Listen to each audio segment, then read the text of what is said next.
أشهد أن لا إله إلا الله.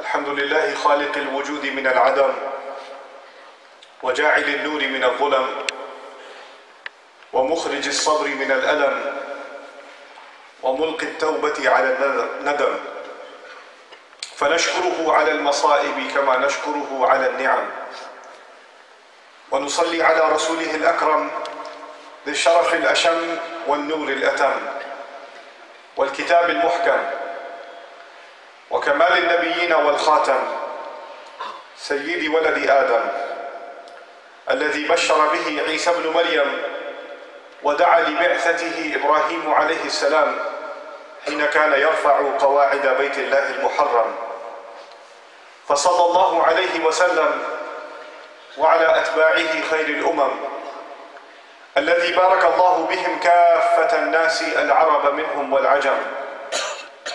فالحمد لله الذي لم يتخذ ولدا ولم يكن له شريك في الملك ولم يكن له ولي من الذل وكبره تكبيرا. والحمد لله الذي أنزل على عبده الكتاب ولم يجعل له عوجا.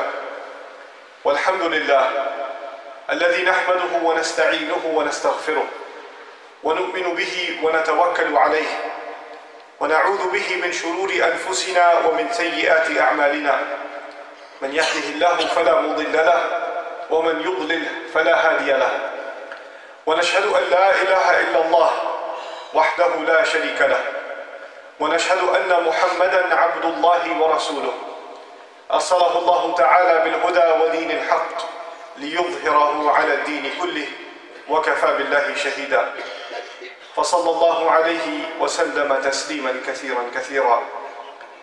ثم أما بعد، فإن أصدق الحديث كتاب الله، وخير الهدي هدي محمد صلى الله عليه وسلم، وإن شر الأمور محدثاتها، وإن كل محدثة بدعة، وكل بدعة ضلالة، وكل ضلالة في النار.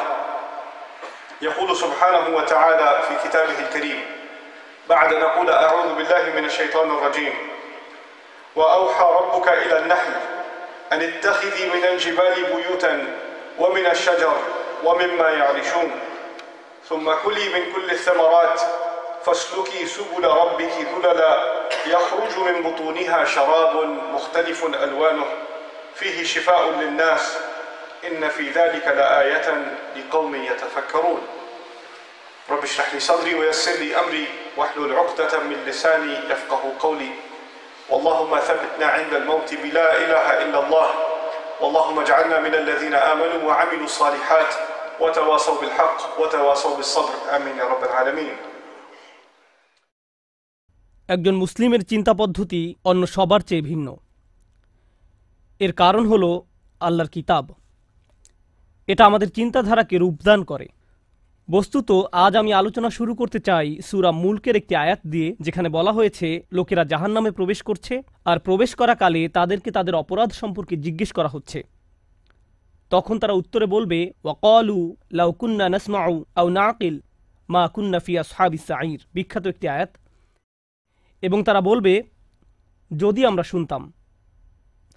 চলুন এখানে একটু থামি। এখানে কি শোনার কথা বলা হচ্ছে?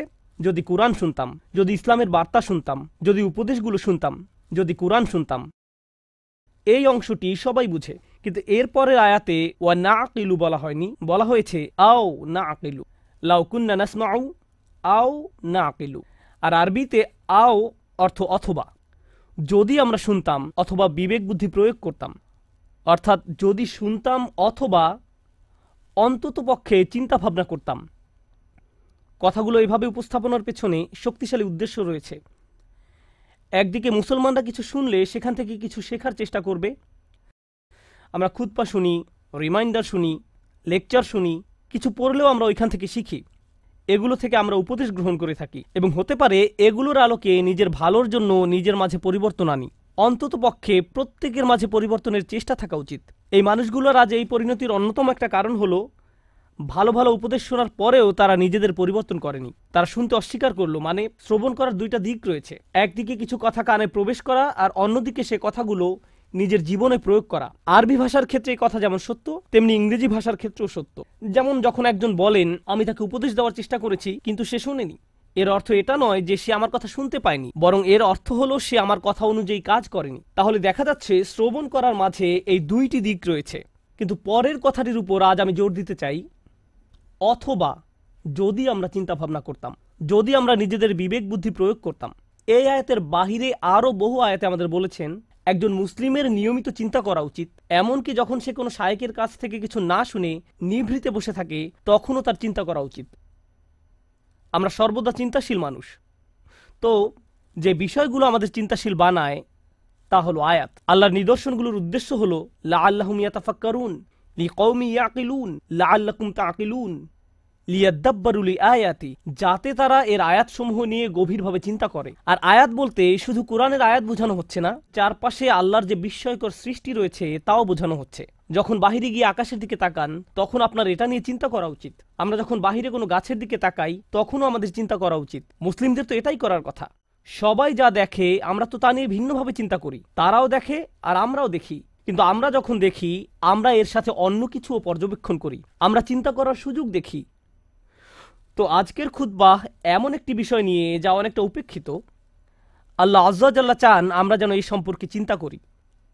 তিনি চান আমরা যেন ব্যাপারটা গভীরভাবে ভেবে দেখি। এভাবে দুটি বিষয়ের মাঝে পার্থক্য তৈরি হয়, যখন আমরা ভাষা কোরআন অধ্যয়ন করি এবং সামনে এগিয়ে যাই, অথবা আমরা থামি এবং আল্লাহ সুবহানাহু ওয়া তাআলা কি বলছেন তা নিয়ে গভীরভাবে ভেবে দেখি। তিনি এই অসাধারণ আয়াতে বলেন ওয়া আওহা রাব্বুকা ইলান নাহলে, আল্লাহ ওহী অবতীর্ণ করেন, আপনার রব ওহী অবতীর্ণ করেন। যখন বলেন আওহা রব্বুকা, কোরআন যেহেতু রাসূলুল্লাহ সাল্লাল্লাহু আলাইহি সাল্লামের নিকট অবতীর্ণ কালাম, যখন বলা হয় আপনার রব অবতীর্ণ করেছেন, রাসূলুল্লাহ সাল্লাল্লাহু আলাইহি সাল্লাম যখন এই কথা শুনছেন তিনি হয়তো ভাবছেন আমার রব আমার প্রতি কোরআন নাজিল করেছেন। কিন্তু এই আয়াতে আল্লাহ বলছেন আমি আপনার নিকট অবতীর্ণ হওয়া ওহী সম্পর্কে কথা বলছি না, আমি মৌমাছির নিকট অবতীর্ণ হওয়া ওহী সম্পর্কে কথা বলছি। যেই প্রভু আপনার নিকট কোরআন অবতীর্ণ করেন তিনি মৌমাছির প্রতিও কিছু একটা অবতীর্ণ করেন। ব্যাপারটা নিয়ে একটু ভেবে দেখুন। মৌমাছি আমাদের অধিকাংশের নিকট গুরুত্বপূর্ণ কোনো বিষয় নয়। এমন নয় যে আমরা প্রতিদিন এটা দেখি। যদি দেখেন ভয় পেয়ে তাড়িয়ে দেন।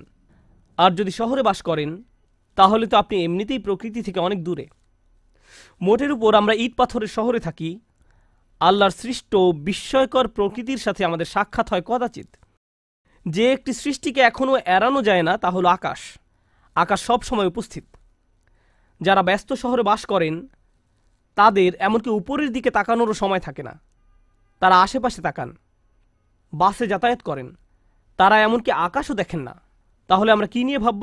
আমরা এমনকি নিজেদের জন্য চিন্তা করার সময় পাই না, বা আল্লাহ আমাদের যা নিয়ে চিন্তা করতে বলেন তা নিয়েও ভাববার সময় পাই না। তো এই খুতবাতে আমি আপনাদের এমন জিনিস নিয়ে চিন্তা করতে বলবো যা আমরা সম্পূর্ণরূপে উপেক্ষা করি।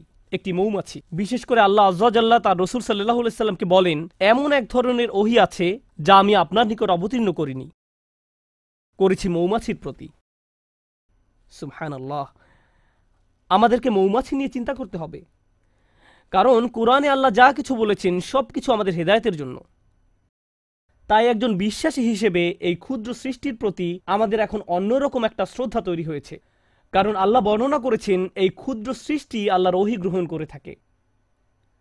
আল্লাহ এমন কথা গরু সম্পর্কে বলেননি, তিনি এমন কথা উট সম্পর্কেও বলেননি, তিনি পাখি সম্বন্ধেও এমনটি বলেননি। ওই প্রাণীগুলোর কথাও তিনি উল্লেখ করেছেন।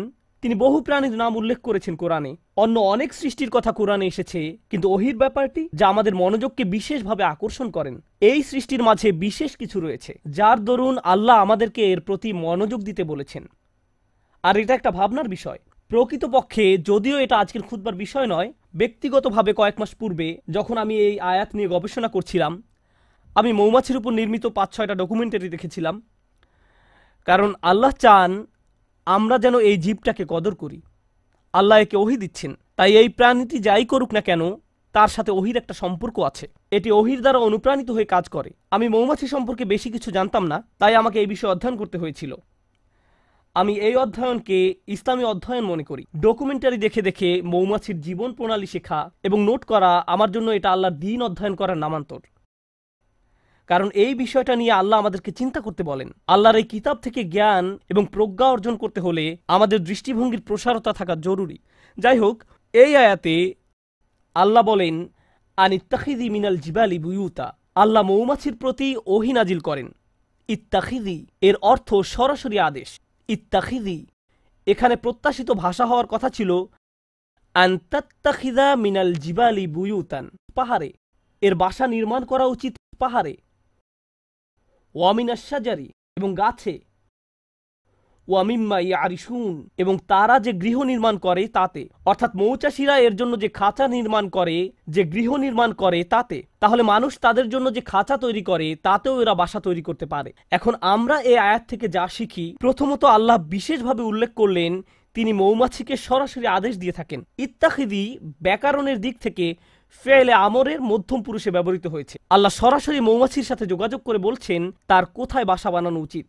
এই আদেশের আরেকটি অসাধারণ উপকার হলো, যদি কখনো মধু বা মধু উপজাত কোনো দ্রব্য খেয়ে থাকেন, পৃথিবীতে যার বিশাল বাজার রয়েছে, প্রকৃতপক্ষে এটা শুধু মধু নয়, অধিকাংশ খামার, উদাহরণস্বরূপ ক্যালিফোর্নিয়াতে রয়েছে পৃথিবীর সবচেয়ে বড় কাঠবাদামের খামার।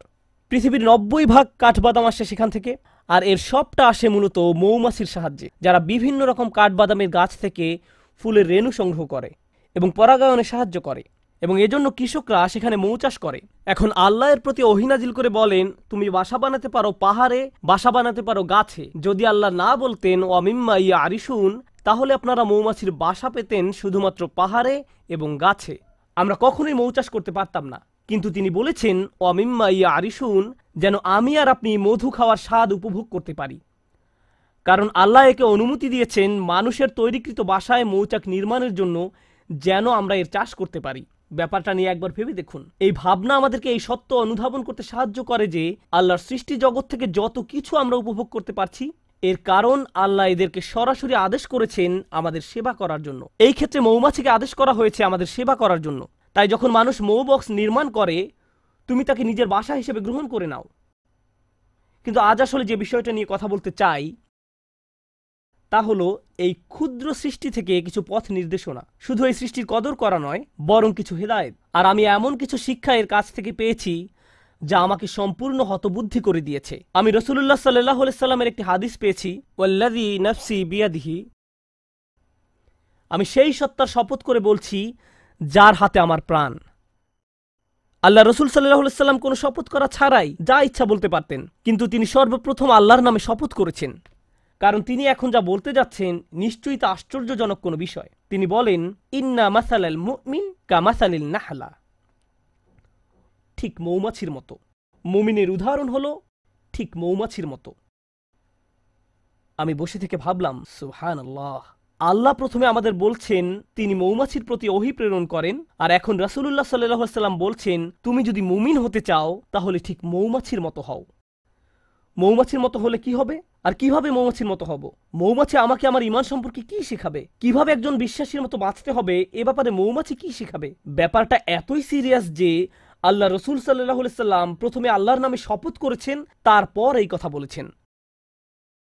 তো তিনি আমাদের কিছু কথা বললেন যার প্রতি আমাদের মনোযোগ দেওয়া প্রয়োজন। কিন্তু আমি চাই রাসূলুল্লাহ সাল্লাল্লাহু আলাইহি সাল্লাম কি বলেছেন আপনারা তার প্রতি মনোযোগ প্রদান করুন। তিনি বলেন আকালাত তাইয়িবান, এটি ভালো জিনিস খায়, এটি ভালো এবং খাঁটি জিনিস খায়। মৌমাছি উত্তম ফুলের নিকট যায়, এটি এমন কোনো ফুলের নিকট থেকে নেয় না যেটি অপরিপক্ক, নষ্ট। এটি এমনকি এমন কোনো ফুলের নিকটও যায় না, গন্ধ শুকে এটি বুঝে ফেলে অন্য মৌমাছি ইতোমধ্যে এই ফুলের কাছ থেকে নিয়ে গেছে। এটি নতুন, পরিষ্কার, খাঁটি একটি ফুলের নিকট যায়।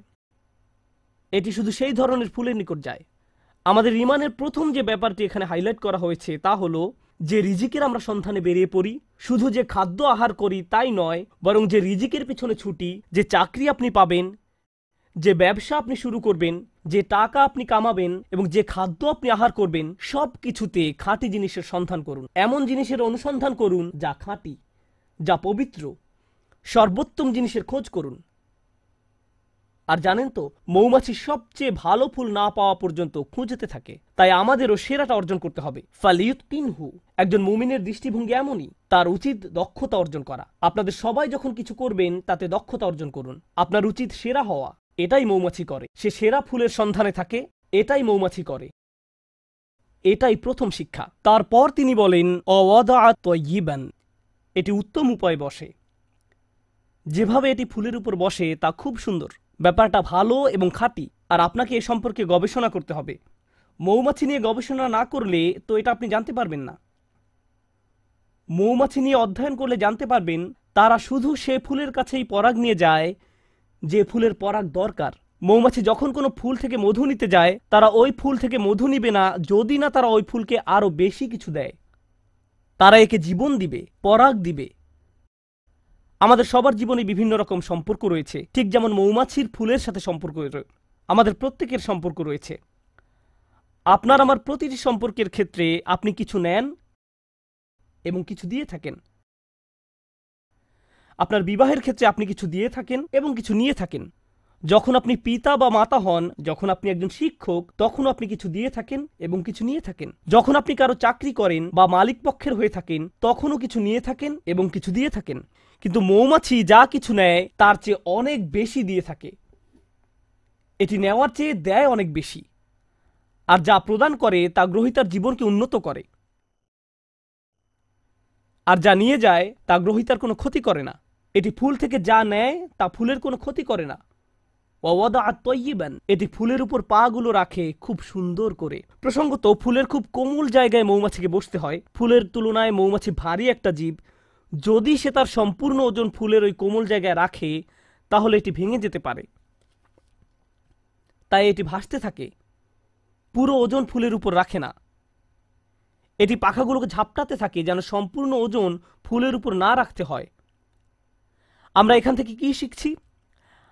আপনার একটি সম্পর্ক আছে, কিন্তু আপনি শুধু দাবি করতে থাকেন, চাইতে থাকেন। তারপর এক সময় আপনার প্রিয় বন্ধু, আপনার কর্মচারী, আপনার স্বামী বা স্ত্রী, তাদের ধৈর্যের বাঁধ ভেঙে যায়।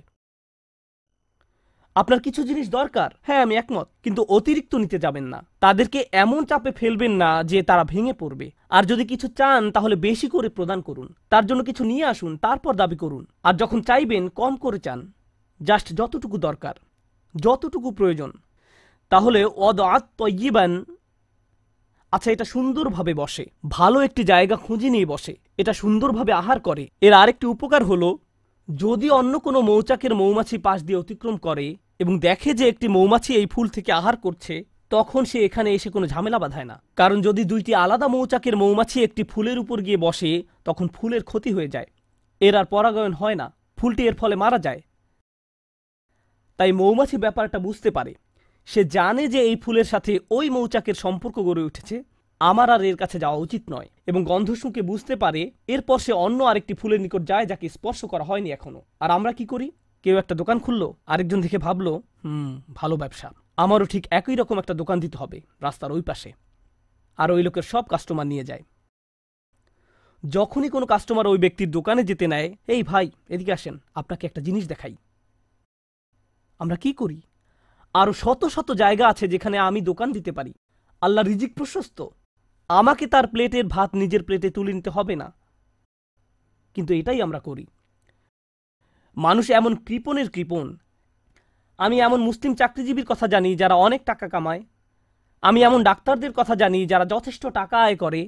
তারপর হয়তো কোনো মেডিকেল কলেজের ছাত্র যে হাসপাতালে ইন্টার্নশিপ খুঁজছে, আর এই ডাক্তার তার জন্য সুপারিশ করে না, কারণ হয়তো 5 বছর পরে সে আমার চেয়ে বেশি আয় করবে। আমি এটা চাই না। এভাবে আমরা একে অন্যকে সাহায্য করতে চাই না। অথচ একজন বিশ্বাসীর মনোভাব হওয়া উচিত ছিল এরকম, আচ্ছা সে তার রিজিক এখানে আয় করছে, আমার উচিত অন্য কোনো জায়গায় যাওয়া। আমার তার রিজিকে ভাগ বসানোর দরকার নেই। পুঁজিবাদী সমাজের মতো গলা কাটার দরকার নেই। আপনি এই দুনিয়াতে অন্য মানুষের রিজিক দখল করে নিজের টাকা আয় করতে আসেননি। আমি শুধু আমার লাভ বুঝি, আমি এছাড়া অন্য কিছু বুঝি না। সুবহানাল্লাহ। আর নবী সাল্লাল্লাহু আলাইহি সাল্লাম বলেন, ওয়াকাআত ফালাম তাকসির। এটা বসে কিন্তু ভেঙে ফেলে না। এটা দাবি করে এবং নিজেরটা নেয় কিন্তু ভাঙে না। এটা নেয় সর্বোত্তম পন্থায়। আহার করার কি এক মহৎ পন্থা, বাঁচার কি এক মহৎ পন্থা। আমাদের ক্ষেত্রে ব্যাপারটা শুধু টাকার সাথে জড়িত নয়, সম্পর্কের ক্ষেত্রেও এমনটা ঘটে। আমাদের সকল সম্পর্কের জন্য এখান থেকে যা শিখছি, যদি আমরা সত্যই মৌমাছির কাছ থেকে কি শিক্ষা নিব তা বুঝতে পারি, যে শিক্ষাটা উপলব্ধি করার প্রতি রাসূলুল্লাহ সাল্লাল্লাহু আলাইহি ওয়াসাল্লাম এত বেশি জোর প্রদান করেছেন, তাহলে আমাদের বুঝতে হবে, আমি কি আমার বাচ্চাদের উপর অনেক বেশি প্রেসার দিচ্ছি? আমি কি আমার পিতামাতার কাছ থেকে অনেক কিছু দাবি করছি? আমি কি আমার স্বামীর কাছ থেকে বেশি কিছু দাবি করছি? আমি কি আমার স্ত্রীর কাছে অনেক কিছু আশা করছি? আমি কি আমার বন্ধুর কাছে অনেক অনেক কিছু চাচ্ছি? আমি কি আমার কর্মচারীদের উপর অনেক বেশি কঠোর? আমি কি আমার শিক্ষককে অনেক বেশি জ্বালাতন করছি? আপনাকে এই প্রশ্নগুলো করতে হবে, কারণ আপনি মৌমাছির মতো হতে চান। তারপর সবশেষে তিনি বলেন, ওয়ালাম তুফসিদ, ওয়ালাম তুফসিদ, এবং এটি কোনো দূষণ তৈরি করে না। মৌমাছিদের একটি উল্লেখযোগ্য ব্যাপার হলো, যে ফুলের কাছে তারা মধু আহরণ করতে যায় তা নিজেদের বাসা থেকে অনেক দূরে, সুতরাং তারা অনেক দূর পথ ভ্রমণ করে, কখনো কখনো তা কয়েক মাইলও হয়ে থাকে। এরপর তারা নিজেদের মৌচাকে ফিরে আসে। আর মৌচাক শুধু তার নিজের বাসা নয়, তার বিশাল প্রতিবেশী রয়েছে, সবাই এই মৌচাকে বাস করে। আল্লাহ তাদেরকে বিশেষ ধরনের নাচ শিখিয়েছেন। একটি নির্দিষ্ট নিয়মে তারা বাতাসে ভাসতে থাকে, যা অন্য মৌমাছিদের জন্য অন্য ফুলের পথ বাতলে দেয়। দেখো, আমি আমার নিজের জন্য কিছু রিজিক পেয়েছি, তোমরাও অমুক অমুক ফুল থেকে উপকার পেতে পারো। আমি তোমাদেরকে সেই রাস্তা দেখিয়ে দিচ্ছি। এটা তখন তাদেরকে পথ দেখায়। এর নাম হলো বি ড্যান্স। জনপ্রিয় পরিভাষা হলো বি ড্যান্স। তারা অন্য মৌমাছির সামনে এই নাচ দেখাতে থাকে, যেন অন্যরাও থেকে মধু আহরণ করতে পারে, যেন তারাও খেতে পারে। এভাবে তারা নিজেদের সমাজ তৈরি করে, একসাথে তারা নিজেদের মৌচাক নির্মাণ করে। তো এটা বুঝতে পারে যে যখন কেউ কোনো কিছু থেকে উপকার পেয়ে থাকে, এটা কোনো প্রতিযোগিতা নয়। যদি সে অন্যদের উপকার পাওয়ার সুযোগ করে দেয়, এর মাধ্যমে আসলে সবাই উপকৃত হয়। আমি নিজে নিজে একটি মৌচাক নির্মাণ করতে পারবো না, আমাদের সবাইকে এর জন্য কাজ করতে হবে। পক্ষান্তরে মুসলিম সমাজে কি হয়, যখন আমাদের ঈমান থাকে না, যখন কেউ উন্নতি করে আমরা হিংসুক হয়ে পড়ি। তাহলে কাউকে বলতে চান না কিভাবে এই উন্নতি করলেন। আচ্ছা, আপনার দোকানের সাপ্লাই কোথা থেকে পান? আমি জানি না, ভুলে গেছি। আচ্ছা, আপনার চাকরির জন্য কোথায় আবেদন করেছেন? আপনার রিজিউমি কেমন? আমি জানি না, ফাইলটা হারিয়ে ফেলেছি। আপনি কাউকে সাহায্য করতে চান না। এটা হলো প্রতিযোগিতা। আমি কেন প্রতিযোগিতায় আরেকজনকে সাহায্য করব? আমি কেন তাকে বোর্ড কমিটিতে সিট পেতে সাহায্য করব? আর রাসূলুল্লাহ সাল্লাল্লাহু আলাইহি সাল্লাম মৌমাছির জীবনের মাঝে সীমাহীন বিজ্ঞতা দেখতে পেলেন, কারণ আল্লাহ তাকে বলেছেন, দেখো আমি মৌমাছির নিকট ওহী প্রেরণ করছি। ওয়া আওহা রাব্বুকা ইলান নাহল। যে পথটা মৌমাছি অনুসরণ করে, আল্লাহ তাকে বলছেন সুবুলা রাব্বিক। মৌমাছি বৃত্ত তৈরি করে দুলতে দুলতে সামনে চলতে থাকে, কিন্তু আমাদের পক্ষে তাদের এই পথ ভ্রমণ দেখা সম্ভব নয়। আর আল্লাহ বলছেন, প্রতিটি বাঘ যে এটি নিয়ে থাকে সেটি তার রবের দেখানো পথ। আল্লাহ তাদের জন্য এই পথটি তৈরি করেছেন, আর তিনি এটাকে জুলুলান বলেছেন। এই আয়াতে যে হাল ব্যবহার করা হয়েছে তা হলো জুলুলান। আল্লাহ বর্ণনা করেছেন, মৌমাছি নম্রতার সাথে এগিয়ে চলে। এর একটা চাকরি আছে, গুরুত্বপূর্ণ কাজ আছে, এটা একটা মিশনে আছে, এটা একটা লক্ষ্যপানে এগিয়ে চলছে, কিন্তু তাই বলে এটা অহংকারী নয়। অনেক সময় দেখবেন মানুষ ব্যস্ত সময় কাটালে কেমন জানি অহংকারী হয়ে ওঠে। আমি মারাত্মক ব্যস্ত, তোমার জন্য আমার সময় নেই, পরে কল দিও। আর আপনাদের মাঝে কেউ কেউ বড় চাকরি করেন, মাকে কল দেওয়ার সময় নেই। অন্যদিকে মৌমাছি জুলুলান তথা কাজ করতে যাওয়ার সময়ও নম্রভাবে পথ চলতে থাকে। সুবহানাল্লাহ। সব শেষে যা বলতে চাই, আর 2 মিনিট সময় আছে, আমি মৌমাছি নিয়ে শেষ একটি কথা বলতে চাই। যদিও অনেক কিছু বলার ছিল, শেষ একটা কথা, আল্লাহ এই জীবটাকে অসাধারণ করে বানিয়েছেন, আর এটাকে তার নিজের কাজ করার যোগ্য করে তৈরি করেছেন। এটা নিজের জীবিকা আহরণ করছে। এই মৌমাছির অন্যদের সাথে সম্পর্ক আছে, নিজে উপকৃত হচ্ছে, সমাজের সবার উপকার করছে। এই সব কিছুর উপরে এটা মৌচাক নির্মাণ করে। এই মধুর উপকার মৌমাছিকে ছাড়িয়ে আরো বহু সৃষ্টির মাঝে ছড়িয়ে পড়ে, যা শিফাউন লিন্নাস। এই মধুতে মানবজাতির জন্য রয়েছে চিকিৎসা, ছোট্ট একটা প্রচেষ্টা থেকে। আমরা এখান থেকে কি শিখছি? আমরা যদি মুমিনদের একটি সমাজ তৈরি করতে চাই, আমরা যদি পরস্পরের উপকার করতে চাই, আমরা যদি একসাথে ভাই ভাই হয়ে বাস করতে চাই এবং অল্পে তুষ্ট থাকি, আমাদের সম্পর্কগুলোর উপর বেশি চাপ না দিয়ে থাকি, এর ফলে আমরা যে সমাজ নির্মাণ করব, এতে শুধু নিজেদের উপকার হবে না, বরং মানবতা এর দ্বারা উপকৃত হবে, আরোগ্য লাভ করবে। যদি মৌমাছিদের একটি সমাজ পৃথিবীকে আরোগ্য দান করতে পারে, কত শত রোগবালাই মধুর মাধ্যমে আরোগ্য লাভ করে। রাসূলুল্লাহ সাল্লাল্লাহু আলাইহি সাল্লাম কর্তৃক সত্যায়িত একটি ওষুধ হলো মধু।